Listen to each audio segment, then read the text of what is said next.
Are you struggling when it comes to your single crochet stitch rows staying the same size? Is your project starting to taper in and create a triangle, or is it getting too wide?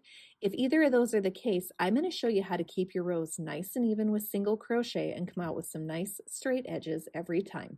So the reason you're probably ending up with a triangle shape with your single crochet stitch is this. When you start, first off, you begin by chaining one and turning. Right away, we're going to work into this very first stitch. So I've chained one and I've turned, and I'm going to work right here into this very first stitch. That's key. So I've chained one and I've turned. I'm going to insert my hook, and I'm going to single crochet into that stitch.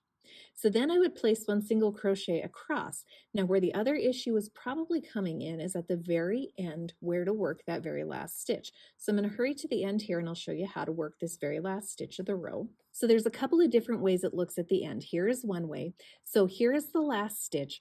Right here, you want to pick up both of these loops. So we would insert our crochet hook right here and pick up both those loops. And then that way we're picking up the last stitch of this row. Let me show you what additional rows look like where we work that last stitch. So again, we chain one and we turn.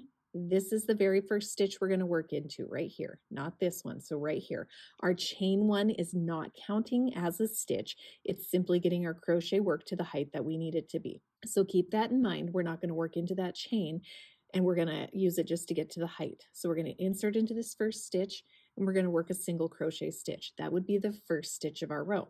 Let me show you at the end of this type of row. One other thing is each of these little spaces right here is where you're going to work your stitches. Make sure you're hitting all of those stitches. If you're confused, each V is one stitch, so you want to work here. You want to work here, catching each of these stitches. So into this little space right here, work your stitch. And sometimes it can be hard to see because a single crochet is more dense. But if you pull it out here, you can see right that little tiny gap. That's where you want to work your single crochet stitches. And then finally, this is what the end of most of my rows of single crochet look like. You can see the top of that last stitch. And so right here in this space, right here is where I'm going to work my last stitch of my row. Now notice you can see that chain one there, but we're not going to work into it. We're ignoring it and pretending like it doesn't exist.